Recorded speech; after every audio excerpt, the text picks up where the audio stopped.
Voici la nouvelle GoPro Hero 4 Black. Dans ce tuto, nous allons découvrir les principales nouveautés de cette caméra. Nous allons commencer par le menu de cette caméra qui a eu le droit à une grosse mise à jour qui maintenant nous permet d'accéder à nos options beaucoup plus rapidement. Ces nouveautés sont aussi apportées au bouton latéral qui nous permettait avant d'accéder plus rapidement au menu Wi-Fi de cette caméra. Maintenant, vous allez pouvoir découvrir que non seulement nous avons accès au menu de la caméra, mais aussi à un raccourci rapide par rapport au mode d'enregistrement sur lequel nous sommes.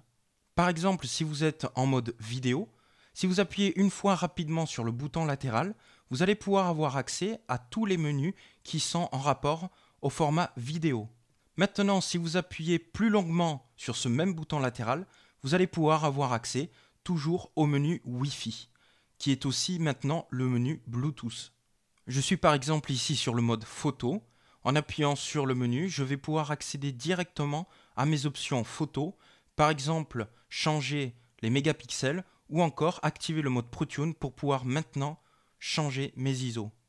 La grosse nouveauté maintenant de cette Hero 4 Black va être le contrôle des ISO de notre caméra ainsi que l'ouverture de la focale prolongée.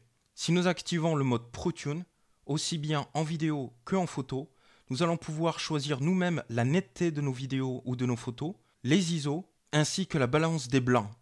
Toujours dans les grandes nouveautés de cette caméra, GoPro a répondu à nos attentes, notamment pour le format 4K. Nous avons maintenant du 24, 25 et 30 images secondes, mais surtout nous allons avoir maintenant des ralentis de qualité, notamment en Full HD, nous allons avoir du 120 images secondes et du 50 images secondes en 2,7K. Je vous propose de regarder une image en Full HD avec un ralenti de 120 images secondes.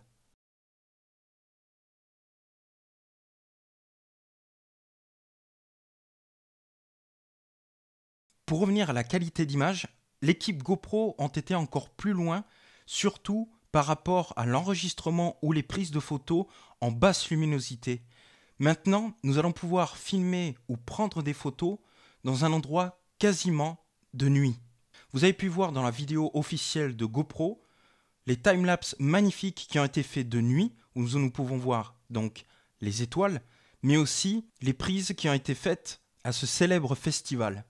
Comme je vous ai dit précédemment, vous avez maintenant la possibilité de choisir jusqu'à 30 secondes l'ouverture de votre focale, ce qui va vous permettre de pouvoir faire des photos magnifiques, aussi bien pour du light ray que pour des photos quasi parfaites de nuit. Maintenant, je vous montre un test filmé en basse luminosité simultanément entre une GoPro Hero 3 Plus et une GoPro Hero 4. Une nouveauté aussi que j'ai trouvé très intéressante, c'est tout simplement encore une fois le bouton latéral qui va nous l'offrir. C'est ce qu'on appelle appliquer un tag dans notre vidéo. L'utilisation est simple, vous êtes en train d'enregistrer quelque chose, une vidéo peut-être qui dure jusqu'à une demi-heure, mais au moment où la chose que vous voulez prendre arrive, vous allez pouvoir appuyer une fois sur votre bouton latéral et dans votre vidéo, vous allez avoir un tag qui va vous permettre de retrouver exactement le moment dans votre demi-heure d'enregistrement qui vous intéresse. Pour le voir, c'est simple, importez votre vidéo dans le logiciel GoPro Studio et vous allez avoir un petit trait jaune qui va vous montrer le moment qui commence à être intéressant dans votre rush. En ce qui concerne la carte, nous sommes toujours sur une carte micro SD. Les conseils que nous allons avoir, c'est de prendre une carte qui a 60 mégabits seconde de vitesse d'écriture, notamment pour l'enregistrement en 4K, mais aussi en 120 images secondes dans le mode 1080p. Enfin, la batterie va être le seul accessoire qui ne sera pas compatible par rapport à vos anciennes caméras. La batterie est plus fine et a une autre forme et elle se met plus par une porte à l'arrière de cette caméra, mais bien en dessous. L'autonomie est équivalente à la GoPro Hero 3 Plus.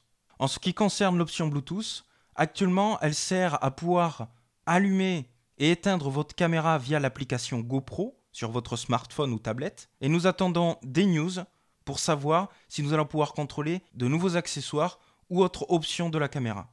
Et bien voilà, ce tuto est terminé, j'espère qu'il vous a plu. Si vous avez d'autres questions, n'hésitez pas à me contacter sur YouTube ou par ma boîte mail. Et en attendant, je vous dis à bientôt pour de nouveaux tutos.